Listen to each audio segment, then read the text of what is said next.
Hello, everyone, and welcome back to the Red Path. My name is Dara, and today I am joined by the wonderful Brian, better known to probably most people watching this as Brun or Brune from our Discord. It's great to have you here, Brian, and the reason that we're going to be talking today is because Brian was very recently at the World Championships in Atlanta, I want to say. Um, and not only were you there, which is already a mark of a very good player to be a recipient of a golden ticket. Not only were you there, but you had a phenomenal run. You came out best world leader, and you went. I want to say 4-2. Was it in the end, or was it more? Six and two. 6-2. Yeah, Six and that's right. two. You played an ungodly amount of Warhammer over Yes. quite a lot of days as well. Yeah. And yeah, listen, it was so cool to follow along with your progress in our Patreon competitive channel. And you were like updating us regularly. We were all very, very nervous. And at the end of it, I think you did an absolutely phenomenal job. So, Brian, welcome to the channel. It is great to finally have you here. How are you doing? I'm doing great, Dara. Thanks for having me on. Kind of surreal that I get to talk about this whole experience. Definitely was not expecting this to be where my 40K career would end up. I think I've only been playing competitive 40K for like 6 months. Yeah, So, like you're disgustingly fresh on the scene in terms of how good you are. Like, I painted my first bloodletter like 11 months ago. yeah. Um, And and it's here a you pretty are bad looking bloodletter. outperforming pretty much every single World Eaters player I know. How was Worlds? How did you find it? Like, talk to me about the events overall. Did you have a good time there? Was it run well? What was the vibe like, basically? I had a fantastic time while I was there. Kind of going into the event, I was one of the later ticket qualifiers to get to go to Worlds from the Michigan GT, which was, I think it was October. So like 3 week, 4 week turnaround. That's like, oh boy, yeah, I have this golden ticket and now I gotta go fight the best players in the world. And I didn't even win my GT. I got best overall, and then I had to prep to fight people who win GTs as a career. And it was really intimidating. So Yeah, scrambling to I was get up. quite scared for you as we were talking Yeah. about it in the lead up. It was And then yeah, it was crazy.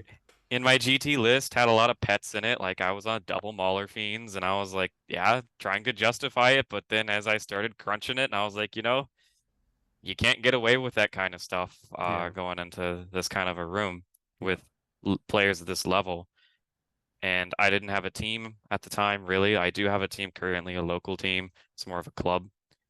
So I'd be by myself, middle of Atlanta, a city that I actually have not been in.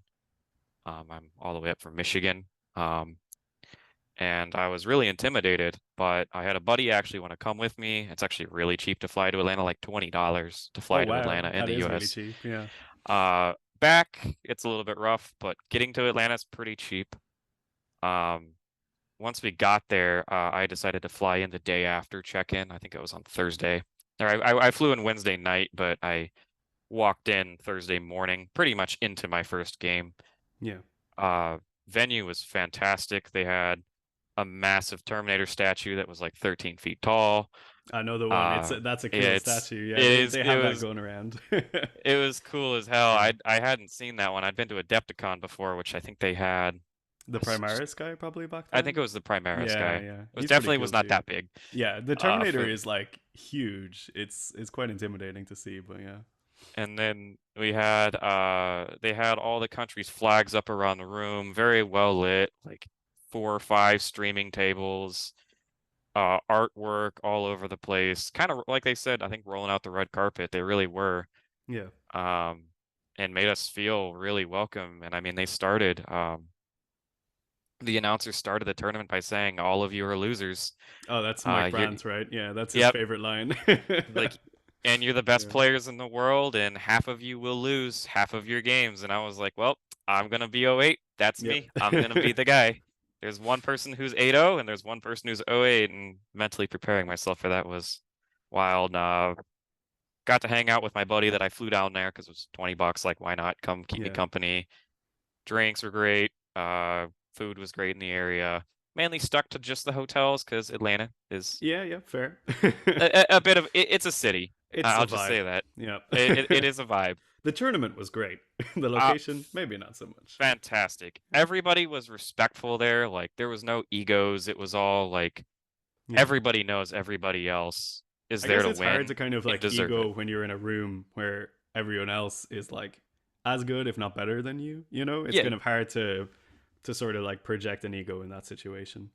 everybody there earned their way there. Yeah, Everybody exactly. deserved to be there. Yeah, yeah, There were including you. definitely Even though you might have, I think like I don't know. I definitely get your, I suppose like angle in terms of the intimidation factor. Like being very fresh to the hobby first of all, and fresh to the competitive scene.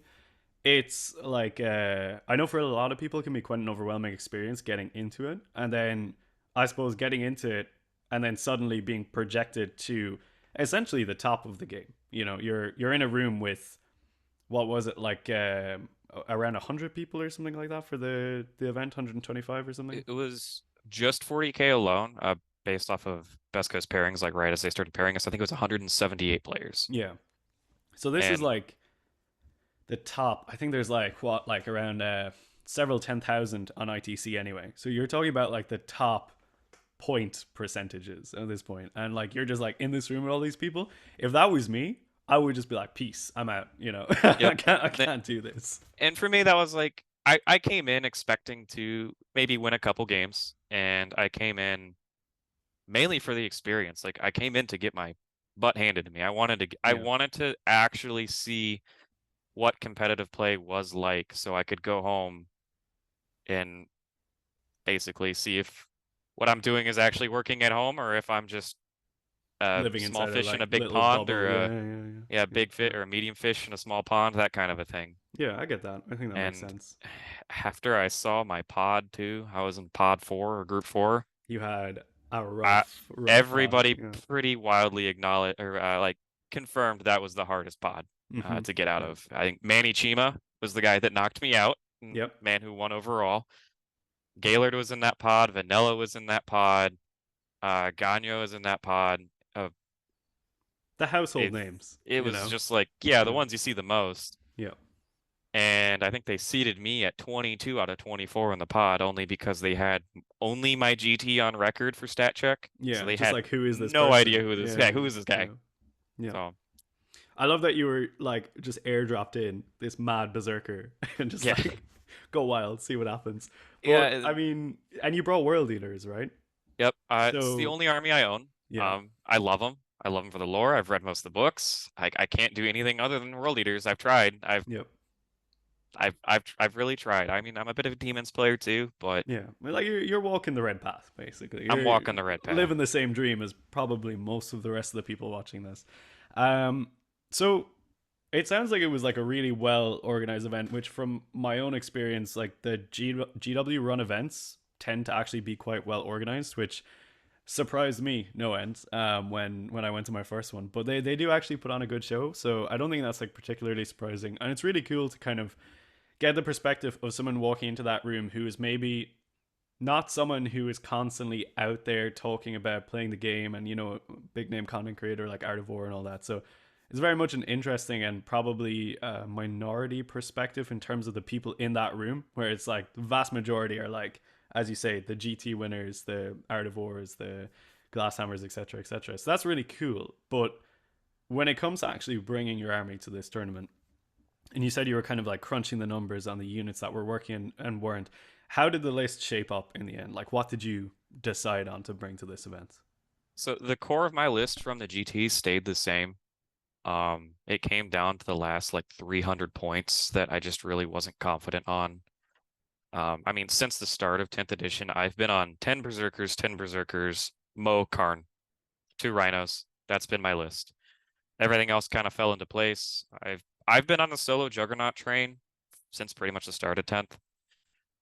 Then of course Angron can't really go like you can't leave him at home. You Steady always got to now. take him. I know that's controversial on this channel, I but don't really think it's like, I don't think it's a bad take. I mean, especially if I was going to Worlds, I would have brought Angron for sure. You know? and I mean he's my favorite model. I Yeah. painted him up really well. He stabbed me a couple times. Like I'm getting my money's worth out of this model, and the fact that I 100%. got to Yeah. he's actually a good meta pick. That's even better. Yeah. Yes. And what it came down to is at the end of the GT, I had two Mauler Fiends that definitely were a little cute. They did get me to my performance at the GT. I will give them that credit, but I don't think they would have worked as well in the current meta. They'd hit a wall of a cursed cultist and go nowhere.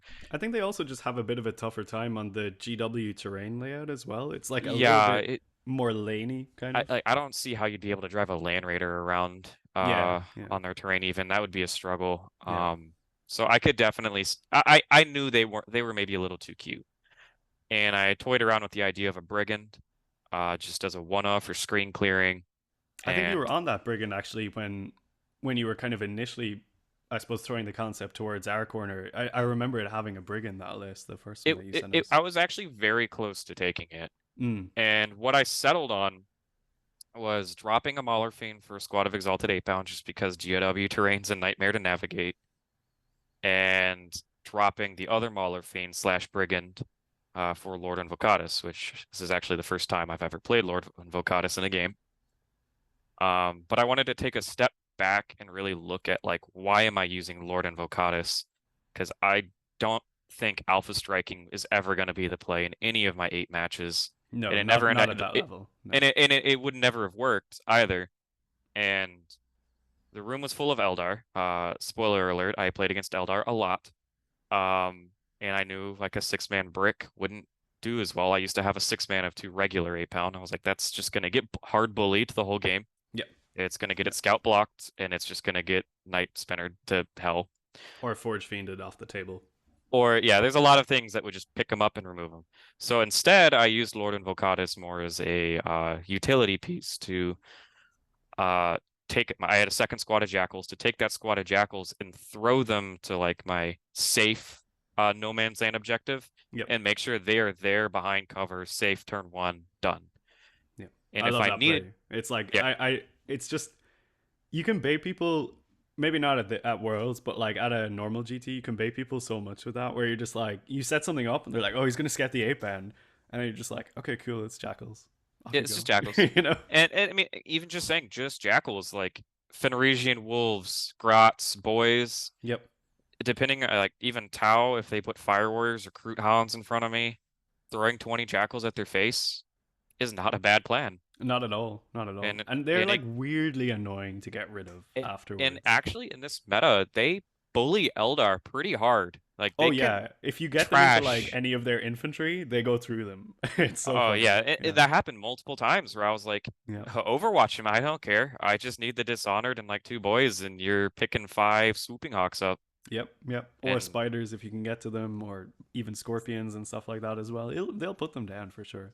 for sure. And then after that, I did kind of realize that I should have tweaked my list just a little bit more. I think 2 10-mans is wrong. I think A10 and 2 5s, Yeah, because like especially into my Gene Stealer matchup, which I'll describe later, I ended up overcommitting pretty hard because I had to, yeah. and I having like the 2 5s because you sort of have that really nice thing at the start of a game where you can alternate Karn and mode depending on what suits, and then you have a 5 which is like, I mean, most pretty much 99% of the time my 5 is just without anyone, but you can put them with the Juggerlord or with Invocatus if you want as well for a Blade of Wounds. Like there's it's annoying for your opponent because you tell them all this stuff at the start before you actually like assign anything, and they're already thinking, being like, "Where is he going to put all this stuff?" So you've got like that kind of mental tax going on immediately. So I kind of like that messing around stuff.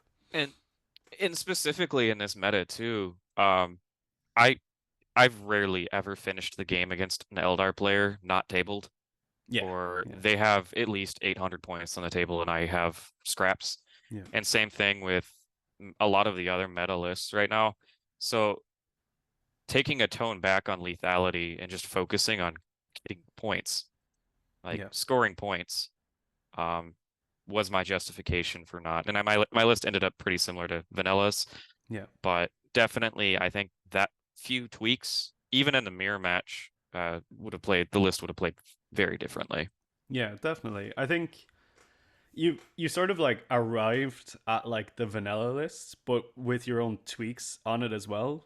and it's kind of like your path there wasn't necessarily taking the list and copying it. It was like a sort of a natural progression to getting to that stage with stuff that you knew worked for you as well along the way, which I think is a really nice evolution of a list design anyway. And I'm really excited to kind of see going forward if that's going to change for you or anything like that. But overall, I think it's like a really solid list. It has like pretty much there's like nothing in that list where I'm like I don't like that, except for maybe the second rhino. But even then, I still like the second rhino, so I don't even I don't mind that either. And I have considered dropping Khorne and the 10 Berserkers and the extra Rhino, and maybe getting closer to Harpster's list. Yeah, Uh, but as I'll describe later, Khorne is in my heart, and he always will be. he's so good. Um, Yeah, he's so it's good. also I know He's you've only so been in good. the hobby for like 10 months, but Karen's history, at least for me, who started in eighth edition, Karen has been trash until literally right now. Oh, He has been so bad. oh, I mean, I started with ninth edition Demons was when I really picked up my first book. So I mean, I went through ninth edition World Leaders Yeah, with just the scraps that I had on the table. I mean, like I think I had 5 total Berserkers in that World Leaders list. It was jank. And nice. then I went through White Dwarf. Then Yeah, I went through 10th edition, or yeah, I guess 8th edition World Leaders, ninth edition White Dwarf, and then like I saw all that rule set within like 10 yeah. months, and So that was you a actually had it hurricane. all. Yeah. I mean, that just shows like GW can't make their mind up for our rules, but Exactly. Yeah. Yeah. I've Because seen him when he was, yeah, that was crazy. yeah. Yeah, for sure. So, obviously you played a lot of Warhammer over 3 days, right? Yes, Yeah. 4 days. Thursday was 2 games. Friday was 3 games. Saturday was 2 games. Sunday was 1 game. Okay. Right. Right. Right. Gotcha. So, a lot of Warhammer is kind of what it boils down to, and obviously finished really really well. 6-2, best world leaders at the event, which is a phenomenal achievement. But why don't you kind of walk us through like the highlights of the games and the main turning points, the people you played against, what you played against, and what kind of got you to that level of in terms of like that result, because that's not a result that I think most people would ever expect given the field that's ahead of them and the fact that they're playing world leaders. So Oh yeah. paint me a beautiful picture of Karn and his heroics is basically what I'm asking you to do. Yep, Karn was MVP by the end of this video. I hope that's stressed enough. He really pulled it up, kind of pulled the whole tournament together. But my first game was against Logan Anto from Canada, who was playing Tau. And I remember looking at his list being like, wow, I was expecting to see somewhere between 12 to 18 Crisis battlesuits.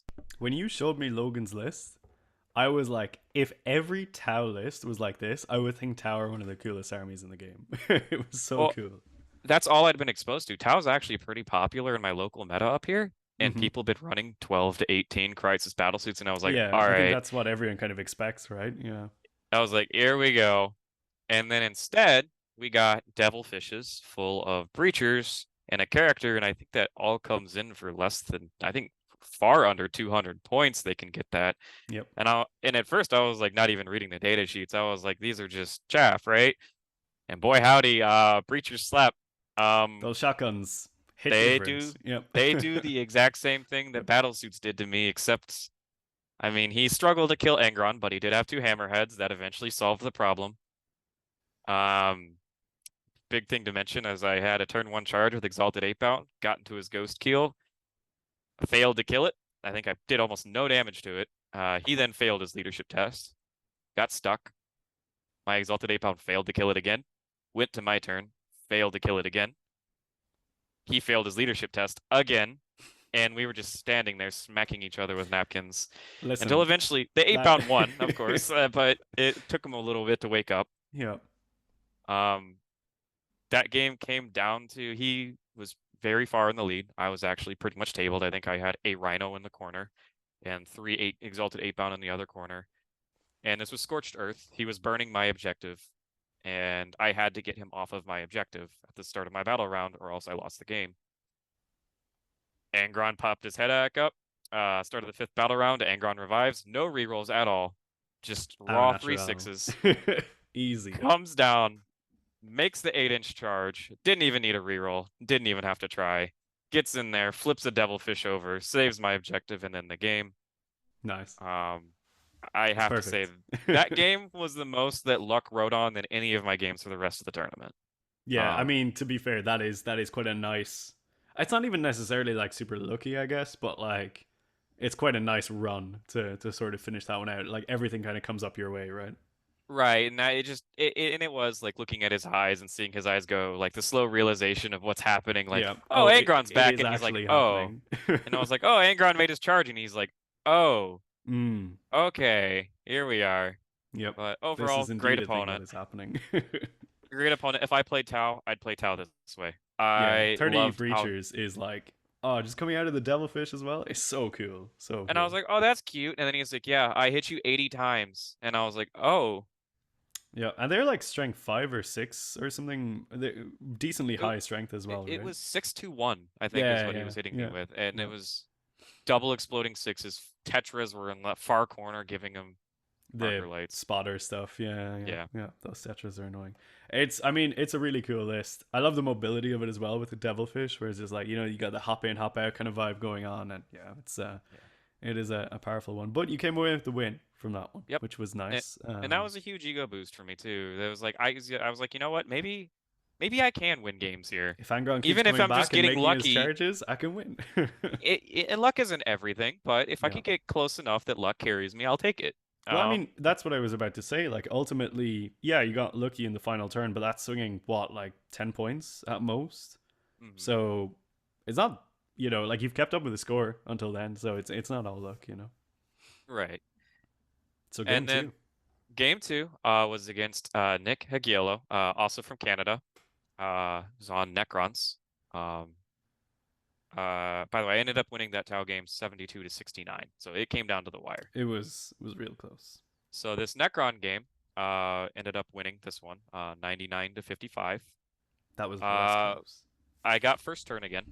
Um, Angron went on the red path to go bully Scarabs, and I think he maybe killed 100 points of models by the end of the game. He was just flying around the board, getting rid of He those pesky little listen. Scarabs. He won the first game. He's on holiday Yeah, mode for the next yeah, he one. was on holiday mode.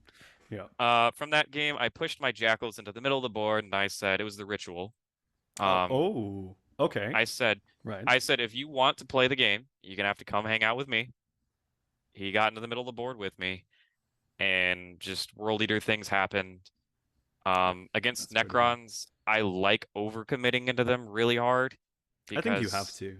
they Right. they they don't have the damage really. Like that's not what their No. army's meant to Yeah. do. They can like that he had 4 Locust Destroyers. Like he could ping some things here and there. He could bully Angron maybe, but as far as dealing with 20 Berserkers, that's not what that army's meant to do. No, it's just So meant to dump OC on objectives and have a good time after that. So yeah, and then you just definitely have to overcommit into the and I think blobs. I threw Mo, Karn, Invocatus, and 20 Berserkers at that Warrior Brick. I was like, I want this gone Yep. tomorrow. Yep. It And then on the other side of the board, I baited his Lich Guard into charging Exalted 8-Bound that were just hanging out doing nothing. I think they got behind enemy lines and that was all their only job. He charged them with the Lich Guard. They were out of the game. And to just cement that, I charged them with a Rhino at the far end. And I think Nice. he was locked in combat with that Rhino for 3 turns. Yeah, And because I they're was good like, in combat, but they're not like rhino killing good, right? yeah. And then I, and like I said, Angron was going around killing all the objective monkeys. And the only objective monkey he had left, because he did fixed with behind enemy lines cleanse, was the Mm, Satan Shard. And his right. Satan Shard was just in the back of my board doing homers. And I was like, that's okay. You stay back there. Yeah, You that's do what you want fine. to do. You do what you want to do. Yeah, Um, for sure. he was also a I good always feel opponent. like when people pick fixed into world leader specifically, it's kind of a bad pick, I think, because ultimately you sort of telegraph like one area of the board that you're going to beat because yeah, sure, maybe you take assassinate because it's like pretty good into world leaders in general, cause generally throw characters away, but you're probably taking cleanse or homers or behind enemy lines or engage or something that like I feel like the world leaders don't really have a hard time preventing happening. It and for my Tau player also took fixed, and the Necron player too. His lists were they're both of their lists were designed so that they were going to max homers and behind. Yeah. Like they had four different things that could deep strike or redeploy deep strike or move 18 inches and still shoot. Yeah. It was really nothing I could do, but they were so far off a primary.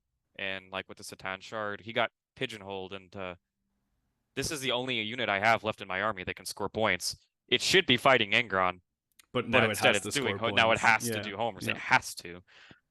Um, Which is kind of so what you want if you bully a Catan shard into your objective or into your deployment zone and just say like, right, cool, you're living here now.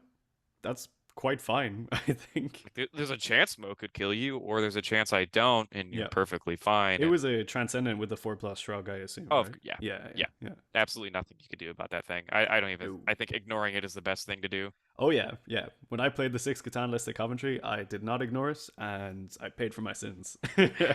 I've learned the hard. I've high rolled one, and I've low rolled one, and when you low roll one, you it feels quite bad. Yeah, especially when they regen like 3d3 wounds in the And next then he turn, just and you're pays just the like, CP, kills Mo, and you're like, sure, yep. yeah, I guess that's the whole I Berserker guess squad that's what gone. a thing that's happening. Yeah, I think when I played it, the guy was like, functionally, when you factor in everything, this guy has like 45 wounds. I was just like, bruh, like, Bro, can we yeah, not do this? You know, yeah. I was like, yeah, Ingron like maybe kills him after three swings. maybe, yeah, Maybe. It depends if he's doing a CP rerolls. yeah, yeah. But yep, So that was ultimately, my it sounds second like game. you dominated the primary control there, which is it's how you play that game, and Ritual yeah, is just a great mission for us. It's yeah, they have to come right in our face, yeah, and we can push them off of their primary every turn, even in beautiful. waves. Yep, absolutely. Um, So that was a nice little game too. At this point, you're probably kind of getting a little bit like stoked up. You know, you're like, actually, maybe I can hang out in it, this zone. it, and that's when I'm checking the pod, and I'm seeing Manny Chima 2-0, Anthony Vanilla 2-0, David Gaylord 2-0, and Gagno 2-0, and I'm like, uh-oh, it's happening. Yep, Here it comes. time for the problems. Here, and I was like, I've been a little too lucky with dodging Eldar, and then I got paired into David Gaylord, which I'm gonna come out and say right now, that is the hardest I've ever had to work for a win in my life. Yep, I believe That it. man knows that army, knows the core rules, knows everything about this game on a level that I could not even like. I mean, I could still stay toe to toe with him, but uh, one play in the beginning kind of shaped how the whole game was gonna go. But oh man, he's such a good player. It's Uh, crazy to me because he's only been on Eldar since Coventry, which was like 3 weeks ago. Like, it's disgusting how good at the game he is. You know, and he it's was just he like, was quick and efficient too. Like he takes yeah, some time to yeah, think, but sometimes he's like, "This is the correct play," and I'm like, "Yeah, that's the correct play," and he yep. just go right, correct play, 10 in a row, and I'm like sweating. That game started with me going first again. Which I you actually absolutely need to in the night. So, like, I suppose for anyone watching, David had like the Eldar list, right? Which is it functionally was triple spinner, Yinkar and Fuegan, one Wraithguard break with a Spirit Seer, a bunch of spiders. triple Yeah, yeah, spiders, one yeah. hawks. It might have And been an one or two Altart. hawks. Yeah, I think there's one Yes, Hulk in there. Yeah, yeah. I think So it's I think like he the may have had Eldar two. list. And Yeah, if you and don't go first into this, you just get punished by spinners and you can't move. like I'll even say like at this point I'm an expert at dealing with Eldar. I just got it thrown in my face multiple Yep, times throughout this tournament and before this. Our local meta usually is pretty toxic. yep, Even if they aren't the best pilots, they're at least gonna play the yeah. best stuff. Which is Um, a good way of practicing, right? Because at least you, obviously, maybe necessarily the pilot isn't the same skill, but you have the familiarity with the rules in the army, so you know when something goes into something what you can expect or and, expect in return. You know? and I knew I was playing. Gaylord was in my pod like Yeah, a month in advance, and before that, I actually had my store owner of my local LGS set up Gaylord's list in front of me, and I actually ran my head into Gaylord's list probably 5 or 6 times before I actually got to the tournament. yeah. So you had Um, a reasonably good idea with how it was going to play out. and the key to beating Eldar is to just accept the fact that you are going to end tabled. Um, you're going to end with maybe 200 points on the board, and they're going to have all three Night Spinners alive if they're playing well, unless some things go horribly wrong or horribly right. And to really just kind of kneecap them and go after those spiders and those swooping hawks and hit them where their points are Yeah, is because really how that's you win that all the matchup. points are actually in the Hulks and Spiders, right? It's just like Right. these guys are doing homers behind enemy lines, they're doing cleanse, or whatever they happen to take, because generally I think Eldar will want to take fixed, like probably 90% of the time, I Yeah, think. and there's nothing you can do to stop Hawks from doing Yeah. behind enemy lines. Yep. And with Phantasm, and also the key to beating them is to make them have hard decisions. I Angron was doing almost nothing most of those Eldar games other than running at the Wraithguard brick and saying, Phantasm, I dare you. Yeah. Yeah. I While think you want to while the give them a phantasm, like three phantasm targets across the board in general, is what oh I've kind of found. there was in my last game, I think I gave him like six. I was like, you have five different Phantasm targets, and now Angron's in front of your Wraith card. Overwatch if you want, you have one CP. Like it's Yeah. like you gotta make them be spending their CP. If you turtle up, they will just clean you out. 100%. Yeah. Totally agree. Um, but the Gaylord game, I went first. I drew Assassinate, so I was like, okay, Invocatus, you're running down Fuegan. Invocatus shot up Make the it happen, board. boy. Make it happen. Make it happen. And Invocatus shot up the board, and then he said, I'm gonna Overwatch Invocatus because he wanted to protect Fuegan from Luton dying to assassinate. He didn't want to get Yeah. points up. Because like He theoretically Fuegan just, he's trying to fate a shot in there and Fuegan just kills Invocatus pretty much straight away. Yeah, I think I ran into the Wraith Guard was what it was. Oh, yeah, that will do it. And yeah, it was nothing I could do. He fates Yeah. Messenger, it hit three times. It was like, bye, Invocatus. It died, and then Gaylord thought it would be a great idea to position the end card in front of me. I don't think he quite measured out how far away he was from my other threats because I had not used my auto advance 6 yet, and Vocatus just moves 26 inches if you roll the Casually. advance Yeah. casually. Yeah. And then he was like 25 or 24 inches from Mo's Rhino, and I was like, oh, here's the shot. This is where we do it. There's like the And moment that like those two brain cells see what's going on and you're like, oh oh yeah, my god, he's about to do it. and the monkey in my brain with the symbols was clapping, Yep. and then Mo shot out of the Rhino. I auto advanced sixth, made it to like I would have needed a 5 on the roll because I positioned Angron to be able to give +1 to charge because I was like, I have 0 CP. Honestly, if Yeah. I fail this charge, I'm gonna stick my hand out. Good game, 100%. sir. Yeah. Good Yeah. game, sir. But I'm confident in my ability to roll a 5, and yes, Mo made it. Spoiler alert, Mo one shot the Incarn. Fished for the That's sixes, that's a four moment. sixes. Yeah. Mo moment.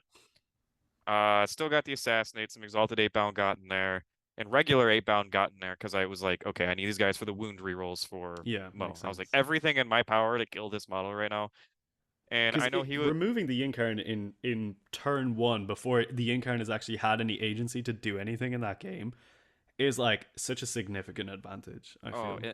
and it didn't even stop there because like the target that Angron charged got wiped by the 8-bound. So then Angron piled into the Wraith Guard and got to flip over like 5 Wraith Guard.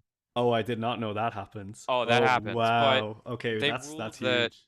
when Wraithguard are pulled up, when they die, before I get to consolidate, they get to shoot me. Okay, weird. So the ruling for Wraithguard say whenever they're attacked, they get to shoot. Yeah, yeah, yeah. And they said melee attacks count. So Angron killed the front rank, and then the back rank shot him in the face at regular ballistic skill. So, That is and, indeed a ruling. and he was expressing his frustration. He's like, maybe you shouldn't have hit the Incarn out there. And I was like, I mean, calm down, bro. Like, Angron's dead. Mo and 10 Berserkers are dead. Exalted 8-bound are dead. Regular 8-bound are dead. Like, Yeah, I just took 800 points from you. You took 1,000 points from me. yeah. Right now, we're down to playing Combat Patrol, right? Like, that was the rest of the On a game. big board, yeah. But Pretty much. spoiler alert, Angron stood up immediately too. So Mm, I that is was like, indeed a swing factor. and that was part of my calculation. I was like, if Angron's gonna die any turn, it's turn one. Get him in there. Yeah, yeah. Um, Because and in the Eldar matchup, if you can use him to remove like a anything in turn one and then he dies, it's just like okay, cool. Hopefully he comes back, in the next 4 turns. and Gaylord ultimately ended up losing that game purely because he did not have one more unit on the board. Yeah, Um, he was one deploy teleport homer from winning, and he just couldn't get that one unit back there because he had to also put that unit needed to be in two places at once. Ended up finishing that game 54 to 52. And after that win, oh my God, I think I went back and basically partied that night when I had a few drinks at the bar. 100%. I was Yeah, on it's top so of myself. I deserved. was like, I was on top of the world. Yeah, yeah. Um, It was huge. I like I remember like following along with that game because you dropped the update pretty early on when you were like, "I've killed the Incarn in turn one," and Angron's come back in turn one, and then we didn't hear from you until you won. Dude, I was losing my mind. Like it was Oh, so huge, you know? and It's the most like for me, it's the most like an actual sporting spectator that I've ever felt in a Warhammer 40,000 like tournament where I was just like glued to my phone being like I need to know an update. I need to know what's and happened. it really did feel like a heavyweight boxing match too, because like I wasn't allowed to set foot on primary, and he wasn't Yeah. allowed to set foot on primary. It was a low scoring game. We just wouldn't give up an inch. I think it speaks to your thought process at the start of describing that game when you said you just have to go after the things that score, the spiders and the hooks. And at the end of the game, he's 1 unit short of winning the game because of you went after those units, and then that's The it. the, You know. the three night spinners are stuck in the back of the board because usually the Eldar players won't really move them. Yep. Because And they don't need to. there's they don't need to. Yep. And those things, They are foul. They are it's actually just psychological, disgusting. mental trauma. And this was not, spoiler alert, this is not the last time I will play against Eldar. Nope. Um, then that brings us into our next game, Yep. against Manny Chima, Mm-hmm. man who ended up winning the whole thing. Something tells me you He's did not win this game. I full speed ran headfirst into a brick wall and fell down and did not get back up. Yep. Um, this was my first exposure to competitive Chaos Space Marines. Like I'm a relatively new player. I don't have time to mash every single matchup, and especially the Accursed Cultist matchup, which is at the time I feel like the Abaddon brick was way more popular for the past few months. Yeah, it kind of And then eh, flipped. Like I remember Manny brought the Cursed Cultist spam to the LGT, and that was like the first we ever saw it. And then kind of more recently in the build up to it, I know there was quite a few Cursed Cultist lists at Coventry, which was like the week before, and I think that's when the wheels were turning for people, being like, okay, cool, this is a pretty obnoxious list. Maybe this is the next one to do. in the local meta is just chosen three Forge Fiends and Abaddon with the boys. Yep. No Yep. cultists. That's local meta up here. So I had no idea what was going on. I probably could have played that game a little better. It was a horrible matchup. Of course, he's best player in the world at the moment.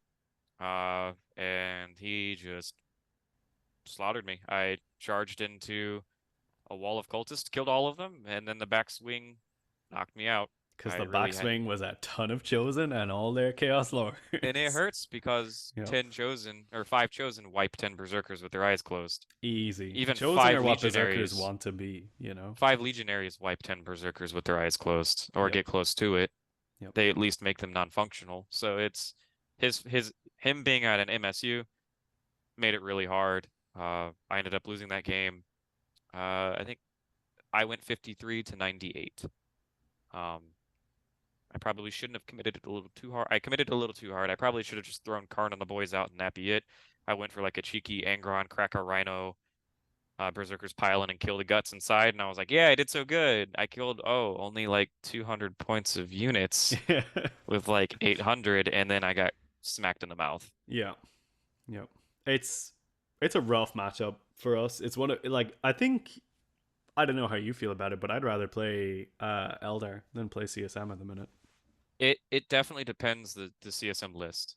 If Oh it's yeah, it does. if it's Yeah, Abaddon and the boys, my that's a 100 better point model is list. gonna Yeah, kill 700 points in one yeah. swing, I mean, right? I mean the accursed cultist Oh brick no, hell list. no, I think never I'd again. yeah because Yeah, never it's just again. so easy to play that list as a CSM player, where it's just like okay, here's the wall of mutated dudes, and then it's like you get through that, you will get through it, but the problem is the X many chosen that come out afterwards who you simply don't have an answer for. Then Or you know. the accursed cultist squad kills Angron on average. Yeah, It does like yeah, it does. 15 and a Yeah, half wounds to him or yeah, something. because It's like they can just pop that full rerolls thing, and that's it. You know. Yeah. there's no trading up into CSM, is what I've learned. You No, really just no. have to you have to outplay them. And for me to outplay Manny Chima at like my second major ever, that was not gonna happen. I think that's a Um, pretty reasonable expectation. yeah. So that was game four, I want to say. Game 4, Yeah, that knocked yeah. me out of pools, really for contention. It actually came down to the wire, because Vanilla and Chima would play the next round. And if Vanilla won, we'd have 4-4-1s. And I Which think is interesting. Yeah. my tiebreakers actually, I think were the best in the room. Because Gaylord was also 4-1. And my other two opponents were doing really well. Like There was a world of and the vanilla Manny game got close. It was Yeah. down to like 5, 6 points. So And there's a world where you actually got out and got yeah, back into the main running, right? Yeah, yeah. yep. Yeah. I was very close, and I was actually found myself rooting for vanilla for a little bit there at the end, even though I knew he was probably going to be my best in faction rival for the rest of the tournament. But at that Quite point, a I was torn like, heart at that point, yeah. best in faction doesn't matter if I make top 8. Like, get me in there, Very right? true, yeah. And theoretically, if you do hit the top 8, you can still get best in faction, you know? Like there's I think I don't know if how they were. I don't know oh, how they but were yeah, it handing does that depend out. on if it's strength of schedule or path to Some victory or whatever. sometimes they weren't doing duplicate awards. Like you couldn't Right. get top 8 and best in faction. I'm not quite sure how Gotcha, that worked, gotcha. but no Yeah. world leaders made it up there. Yeah. So then brings us to game 5.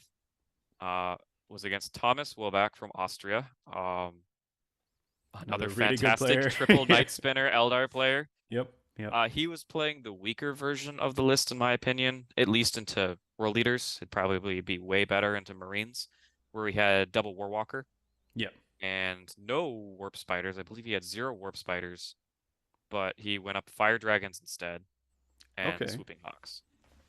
That's Um, interesting. this game, I got first again. Um, he managed to bully me pretty hard in the middle of the board with his fire dragons meltas. Angron just died, killing swooping hawks, and I think that was it in the middle of the board. My 8 bound were getting mowed down by the night spinners. The game was looking really bad. Like I just had Mo out of position on one side of the board and Khorne next to an Incarn on the other side of the board. And I was like, uh-oh, I need to go for something big here. Angron's dead. I'm way behind. I'm losing control of the middle of the board. I was like, Khorne, get out of the wagon. Khorne ran up to the Eldar goddess of death or demigod of death, Yeah. Yeah. something Something like like that. that. I'm not quite great with my Eldar lore because God of I don't know. undeath potentially, and also death. I don't know. The thing that comes Well, back to life when, or no, it doesn't come back to life, but teleports when things die. But and you know, I was like, this has to go well for me. of Khorne course, and the yeah. boys charge the Incarn. And was Karn with 10 or 5 in this situation? 10. Because remember, I'm still Okay. on double tens. So Yes. Sorry. Of Mo's with course. 10, Yeah. My Karn's bad. with 10. And Yeah. this is one of those situations where I'd be happy that he was with 10. Definitely. Yeah. Because I think with Um, 5, well, I know for a fact with 5 he doesn't kill the Incarn. yeah, and then uh, I popped +1 to wound. He popped -1 to hit. And I was like, uh-oh, this is where it goes bad. There's no way in hell this works out in my favor. It's like maybe a 95% chance I just bounce off of the Incarn right now. I pick up my 9 dice for Khorne, roll them, all hit. I pick up my 9 dice, wounding on 4s, all wound. It's a beautiful thing. Thomas comes over to my side of the table. I'm not sure if he was suspicious or not. I used GW dice, but he picks my dice up and he rolls them. I didn't see the result, and I just see him put his head down and he says, "Your dice are loyal," and walks back to the other side of the table. I look down, failed every single 4-up Oh, save. it's so rough. And Eldar Goddess can't beat biceps. Khorne ripped her in half, and just to rub salt in the wound, paid the CP. Boy, howdy, Angron's back now too. No way. Did you get And it's Angron back of that? yep, Oh, dude. yep. That's so And then rough. based how I could pile in, or how it shaked out, Fuegan was also in there, and Fuegan was in the middle of a ring of berserkers. Like he Okay. had no Right. way out. It was a perfect circle of berserkers around him. Yeah. So there was no way he could kill that squad of berserkers without me piling into Fuegan from Of Blood course. Surge. Yeah. Blood Yeah. Surge was fantastic this entire tournament, honestly. It's like, so in my opinion, and I know people have really mixed feelings about Blood Surge. I personally think it is the strongest data sheet ability on all of our data sheets. Yeah, I'd agree. I mean, Yeah. maybe full reroll hit wounds on Mo, but that's the only Yeah. competitor. Yeah, I think so. Like so it's when you make plays like what you just said there, where Fuegan is in a position where he's functionally trapped in combat because those berserkers can't be shot by anything. Otherwise, Yep. Fuegan dies. And So at the same time, like my berserkers are perfectly safe. Like he can yeah, kill 2, yeah, and then now I'm fighting first in a combat. yep. So there's like Um, that, like setting up plays like that. That's when I know someone is like bringing Blood Surge to the max. You know, it's like, okay, cool. This is what the ability is meant to be used for. It's for like dictating your opponent's turn. and positioning in And ways that will mess with that. and to further emphasize this point, on the other side of the board with Mo, he got out of his wagon and got involved with, I think he brutalized an Autark that was just sitting out on its own. I'm not sure if the Autark stood back up, but it was basically just to get free movement with the charge. And he was in the middle of their Night Spinners. And it's like, if I shoot this character, now Mo's attached to a Night Spinner with Blood Surge. So the game was pretty much over at that point just Yeah. because Blood Surge. Yep. Blood Surge made it so he could not shoot me in a list that had no Incarn, and that was it.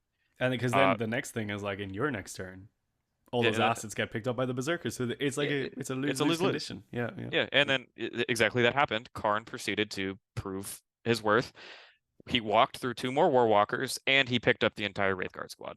Oh wow, that is good. Yeah, that Like is that is that brilliant. model and his boys did like 1,000 points of damage. Yeah, Um, you need to like never drop Karen from your list. I oh, think we're he's starting to king. see the MVP path here. Yeah, he did work. That game ended 100-89. This is still really like close score when you think about like the picture that you're painting there. And that was because in those I was losing control of the middle of the board in those first Yeah, few turns, and I think he was just going secondary, secondary, secondary, secondary, just scoring everything. yeah, yeah, But Mo was on; he was scoring 0 primary at the last 2 turns of the game. It was like it was. I had control of the board. yeah, yeah. It Um, sounds like a rare Eldar game where you actually finish with more points on the table than they do. yep, and yeah, that was just good turn of events from Karn stepping up to the plate. Yep. Then we go to game 6. So this is the end of the World Championship bracket. Now I'm thrown into open pools. So now I'm in So a at this pool point, with you can play anyone who is not in the top cut, right?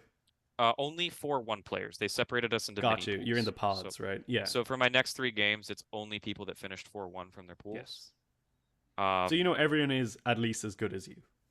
correct. Yeah. And I think they determined overall placings from there too. Like if you're in the I 4-1 believe so. pod, Yeah. if you lose your next 4 games, I'm pretty sure you are still placing higher than people in the lower You pod. are. Yeah. They did the same thing for Fast. Yeah.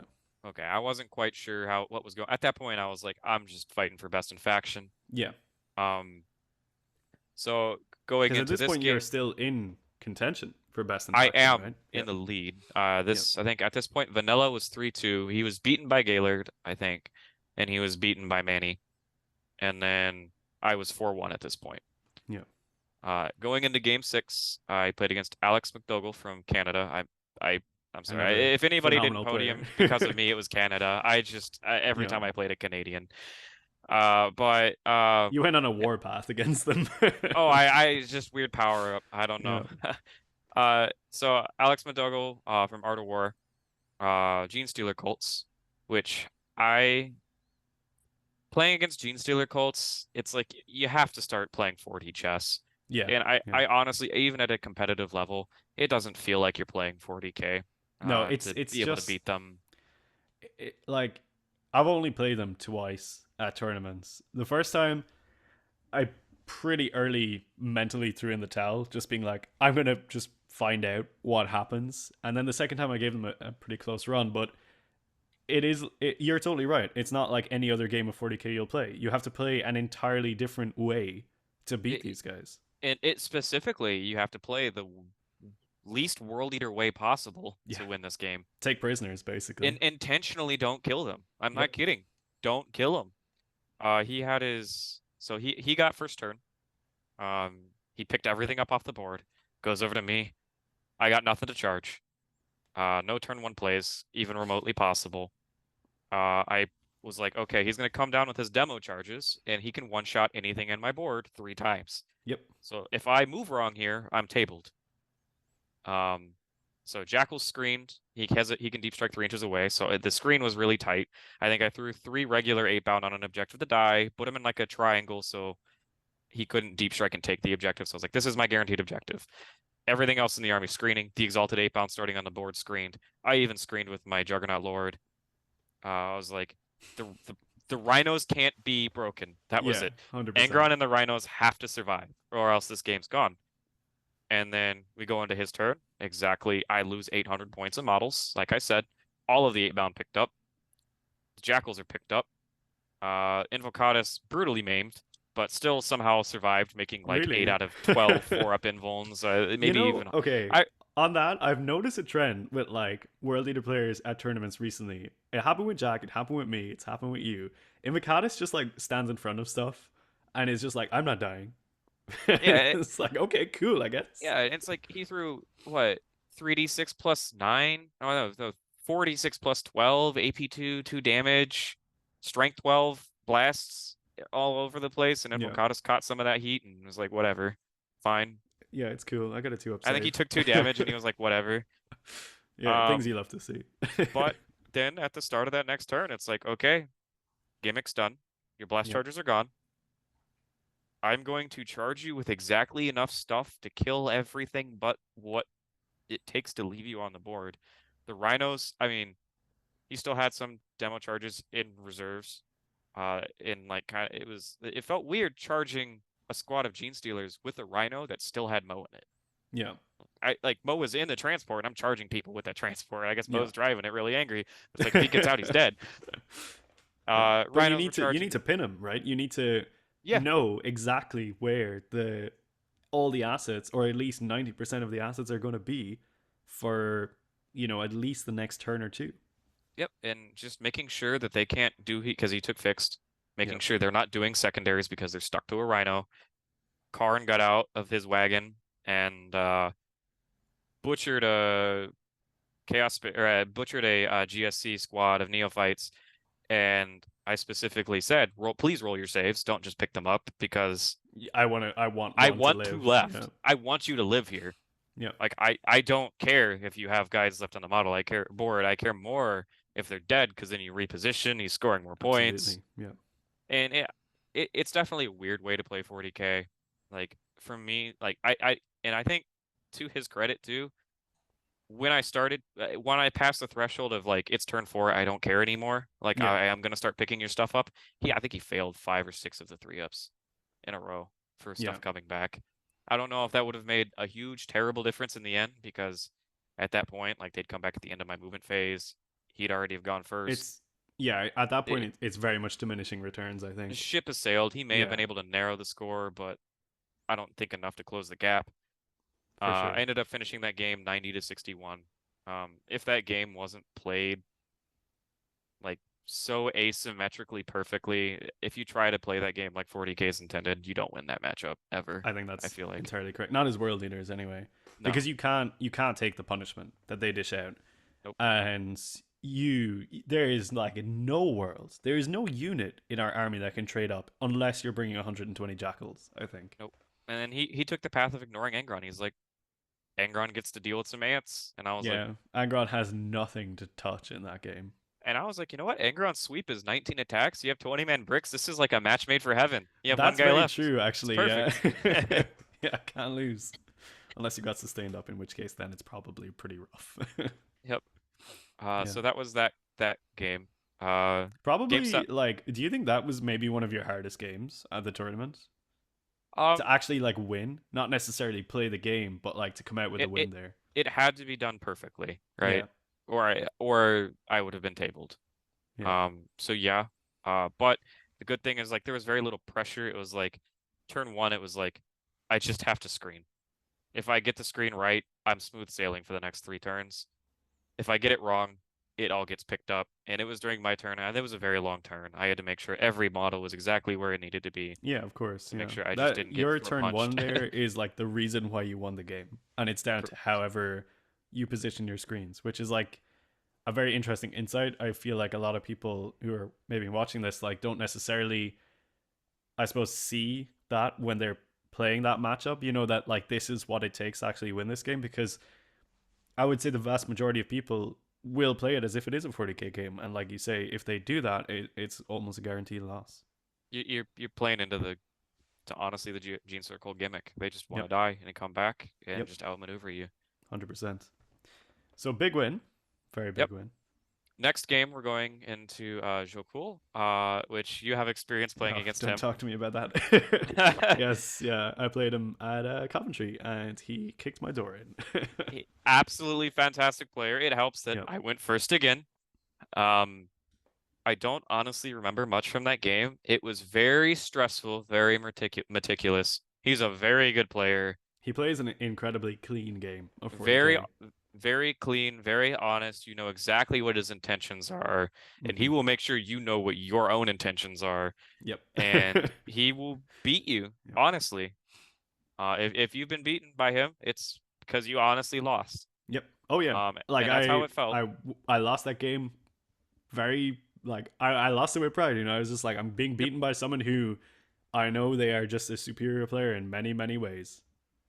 And this game actually came down to the last turn and last play. I don't want to discredit him at all because he absolutely beat me.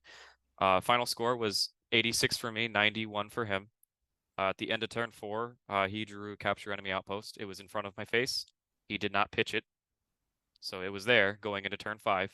Angron revives, and I'm like, okay, game's over. I don't really have anything left on the board. I think I had jackals in the back of both corners, and that was it, plus Angron.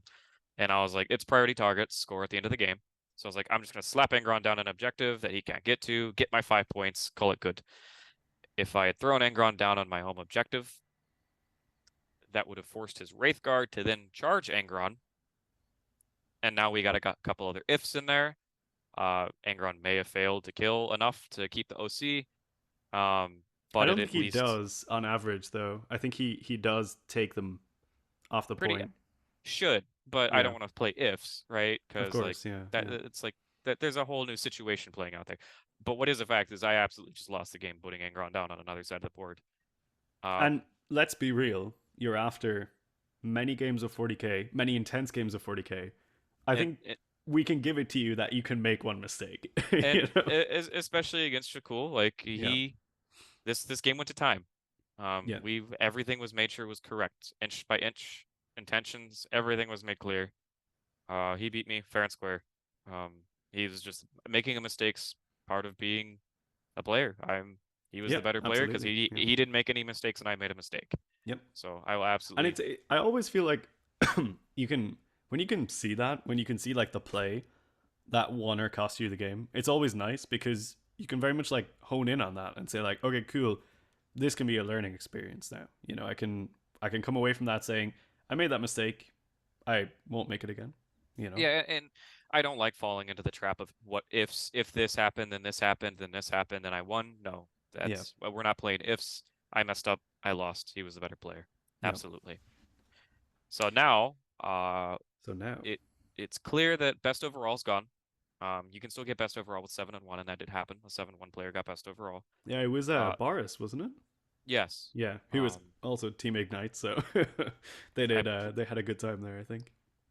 but best overall's gone. Um, and I just lost a game, so now I'm the exact same record as Vanilla. So now I'm fighting for best in faction.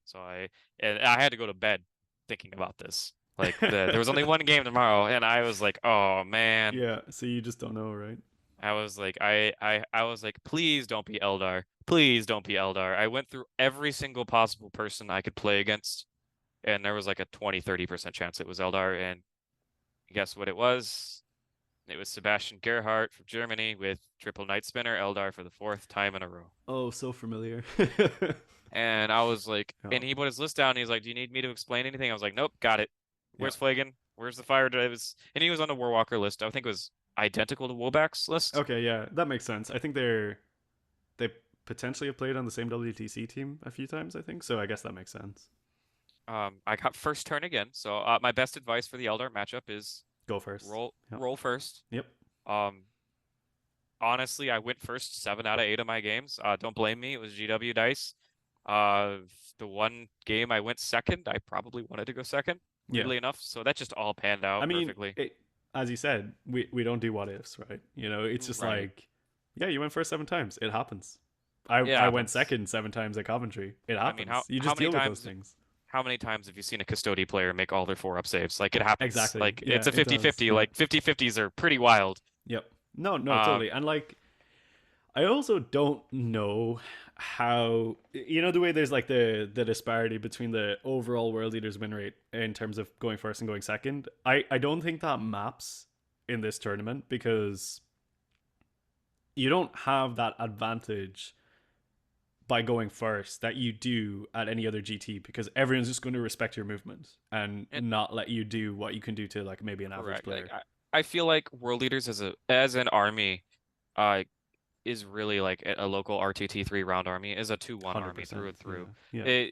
You can walk into a room and people may not be familiar with your army and you will just smack them in the face. But then you Yeah. get to that third game and maybe there's a more experienced player who's not going to let you get away with it's literally written on the table what you're about to do. And as Oh long yeah. as they're Yeah. asking the right questions, and that was the thing that I liked about my variation of the list was that it was so MSU heavy that the night spinners were either slowing me down or killing something. And if they were killing something, they weren't slowing me down. For And if they were sure. Yeah. slowing me Yeah. down, they weren't slowing down everything. Enough. Yeah. Yeah. Yeah, like there's still like I'm not overcommitting to like 1 6-man brick Yeah. of 8 bound or something, which was I'm still like it's still a valid way to play the army. I You're goddamn right while it is. Night Spinners are still what they are, I don't know No, if for I'd be sure. doing that. In my opinion, if I was to build a list to counter CSM and Eldar, it would like go so wide on MSU. If I was Yeah, doing a non-ground list, just bring like 6 units of 3 8 band or an exalted 8 band, and yeah, just say, okay, cool. What do you want to spinner?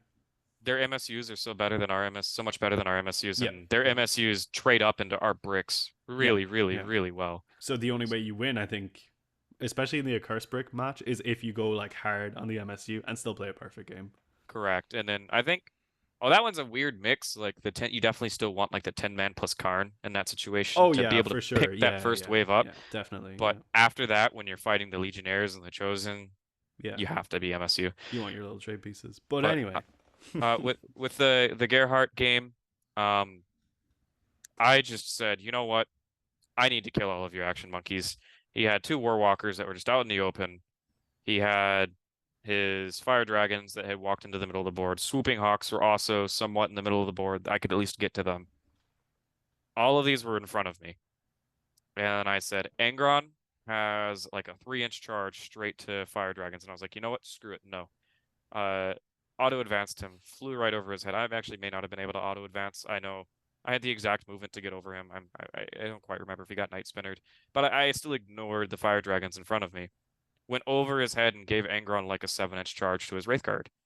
Then he had 1 CP. Ambitious. Ooh. And he had 1 CP. And I Yeah. was like, do you want to Overwatch me, fail to kill Angron, and then get charged? Or do you want to Phantasm, and now everything else is dead, right?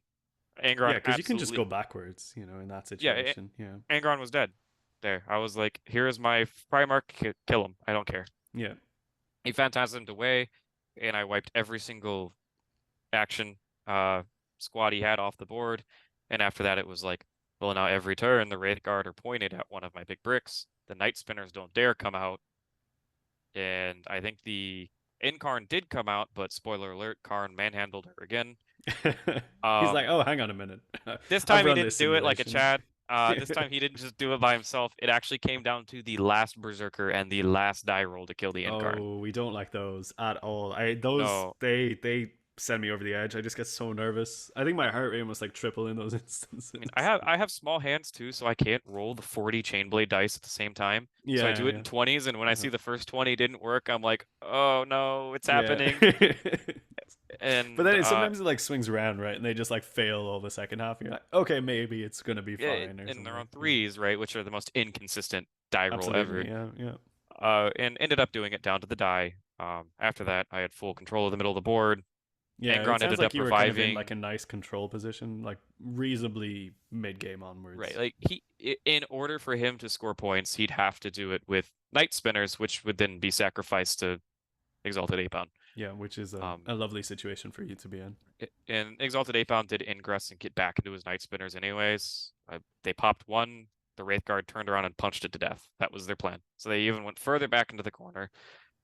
Um, again, very good player. I just think the game plan against Eldar is to just kneecap him. Even if you're trading down, you just have to take them out with their points.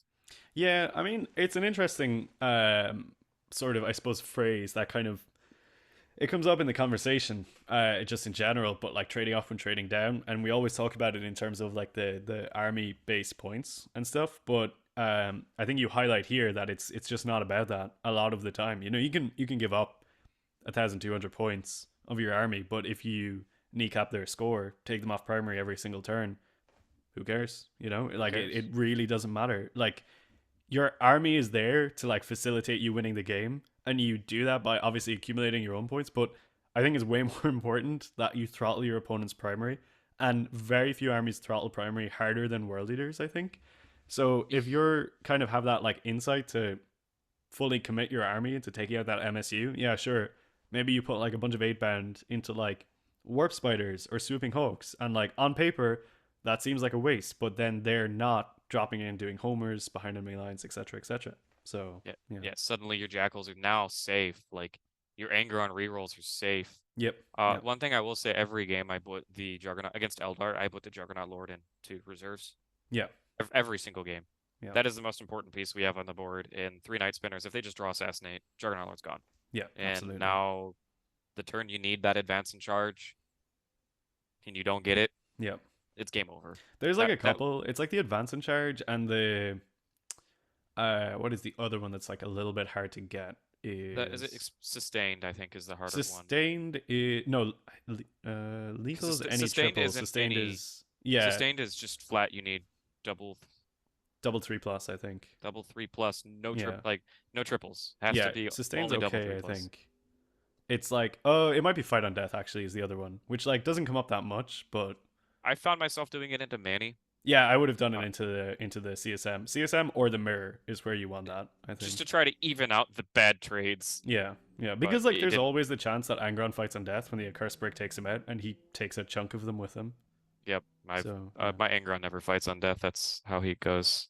It's I always the jackals. for me like the golden one was like he fought on death into Helbrecht and like 20 Crusaders. Oh no. He just slams so many. I did just like absolutely harvest them, and then Mo walked in the next turn and picks up Helbrecht. But anyway, that is a different story for another day. So you finish out the Eldar game going strong, and that's the last game of the tournament, right?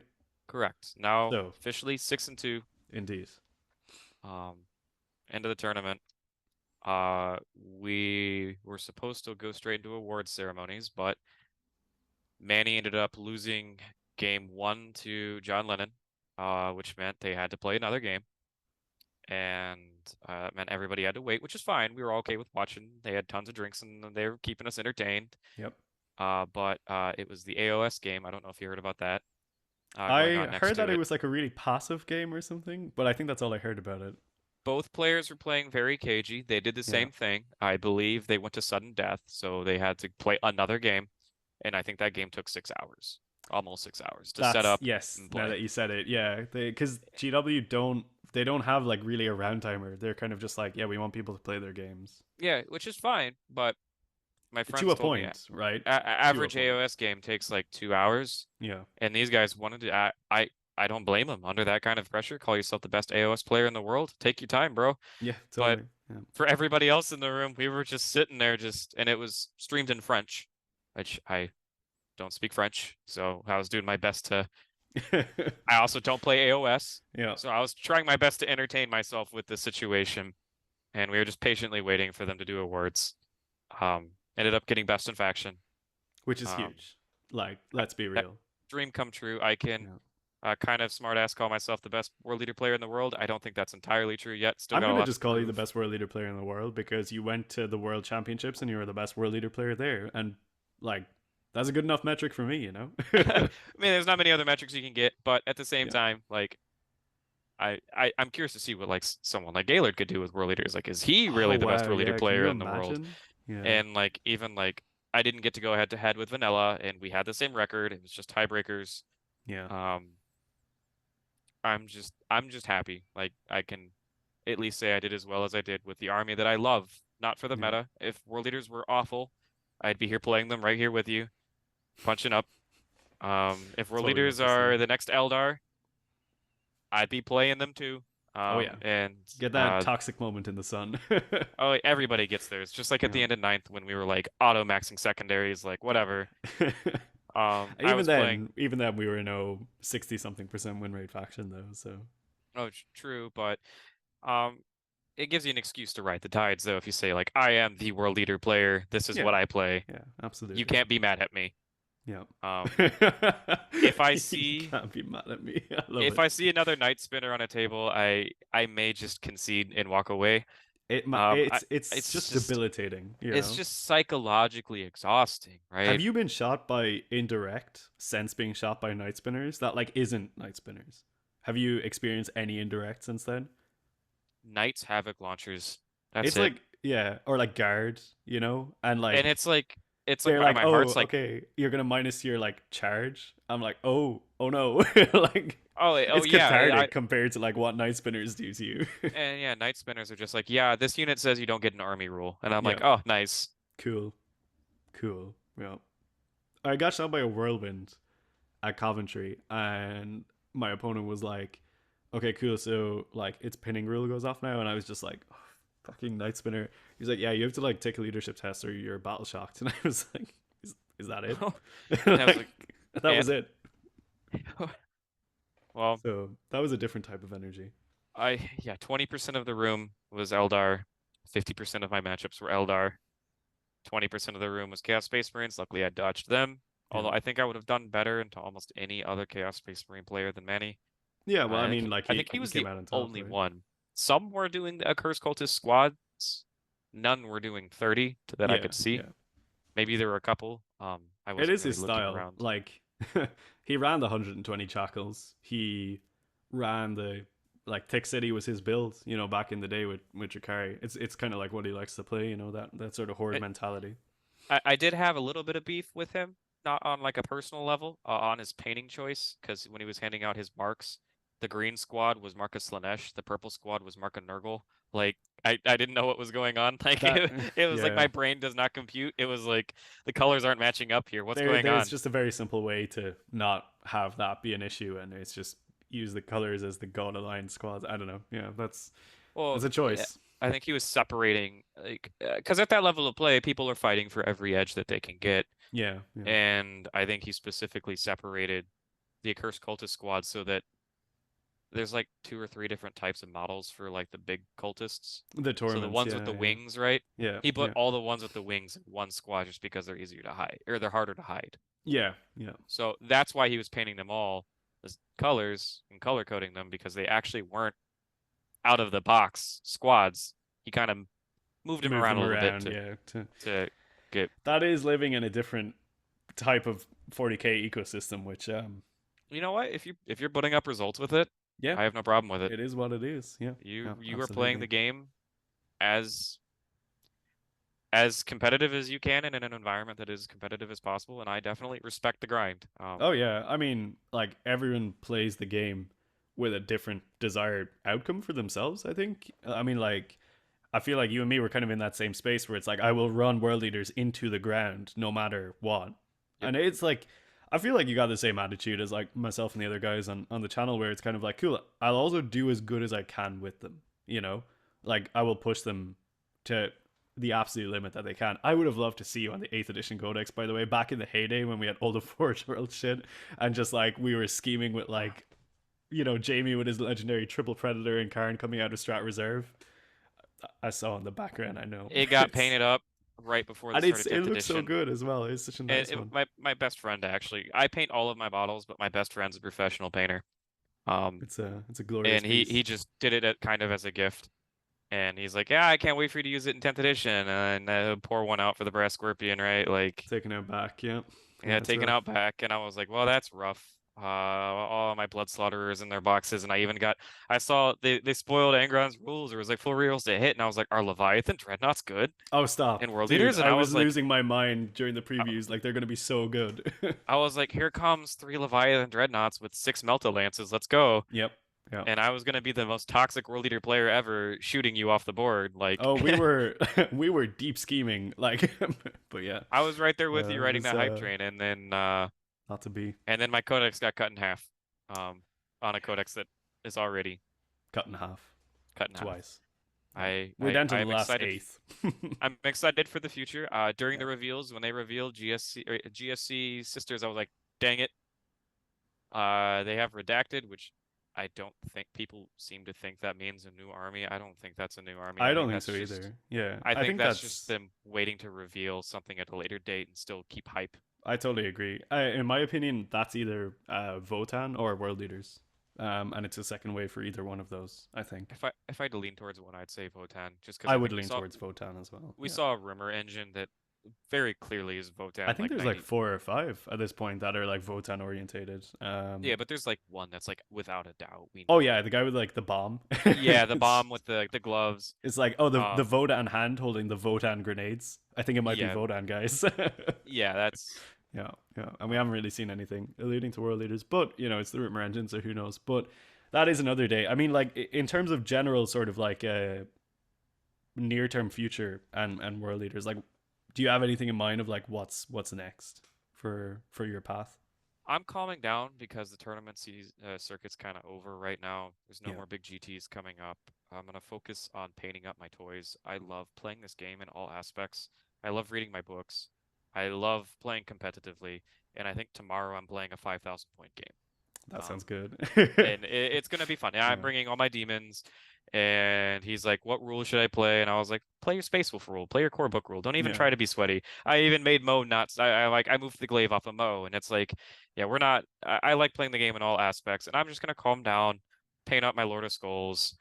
Uh, I treated myself to a Angron from the Horus Heresy, very and I nice, may get very into nice. 30K. I like the white and red mid Heresy theme because that's where I get to use my Brass Scorpion now. So I'm gonna go where I That's can true. use my gorgeous model. Um, Yeah, and then I'm focusing a little bit more on AOS. Like I'm trying to really enjoy the hobby, and that's what it yeah. primarily is for me. That's it. This is just the best hobby ever. I It think saved that's me during yeah, COVID. yeah. That's it. That's what got me in was COVID. I Yeah. was all alone and needed Boom. something to do. Absolutely. Yeah.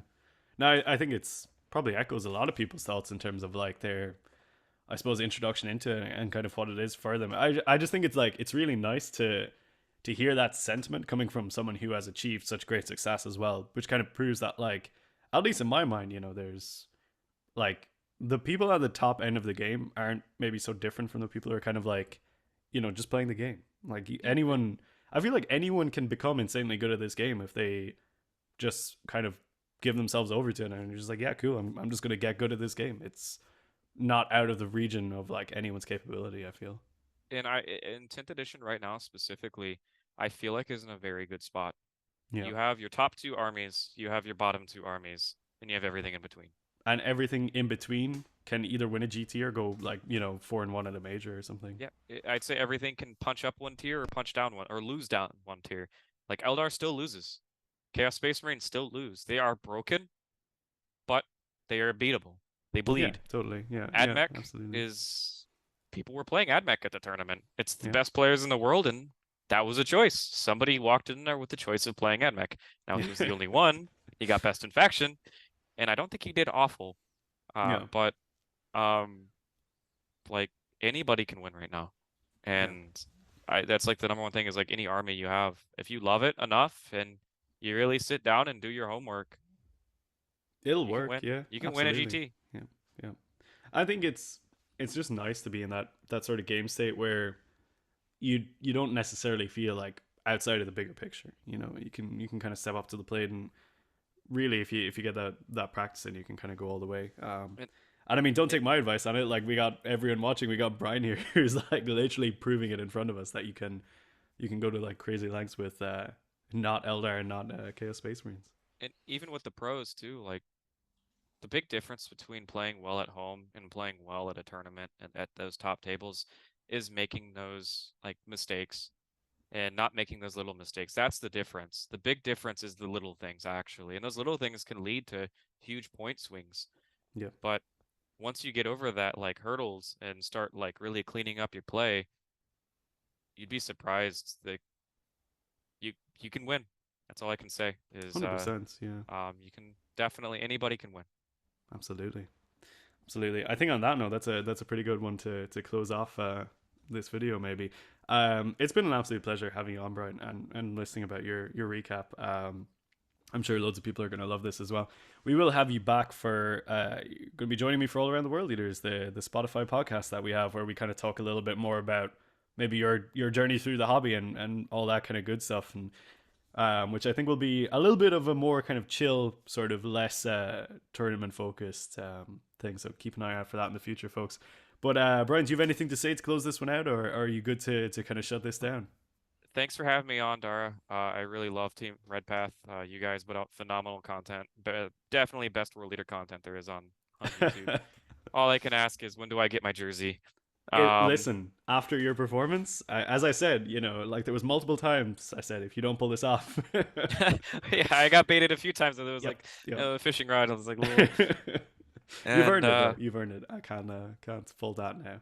well, going forward, I think I'm gonna try my hardest to. Jamie's not that far from me. I'm gonna drag him to Adepticon and GT Columbus, and 100%. I'm gonna make sure that Team Red Path is getting represented if possible. That is, Hell yeah, that's what we love to hear. Well, I gotta give listen, back to you. I love the story. It's so wholesome, and I feel like it might embolden and sort of like empower a lot of people to maybe step up and kind of say like, hey, cool, I'm gonna go for it now. Because like you started playing what 10 months ago, something like that. You said, Competitively, like February, yeah, March. yeah, Uh, that's First crazy. bloodletter painted was like December. I was not good competitive initially either. That was just see, somebody had to start somewhere, right? Yeah, But yeah, yeah. So look, if you're out there watching, think about jumping in. What more of a reason do you need to get into it other than this? But yeah, as I say, Brian, absolute pleasure. So thank you so much for watching, folks. Thanks, Brian, for joining us, and we will be back very soon with more fantastic content on the Red Path. But until then, everyone, stay healthy, stay safe, and kill, maim, burn.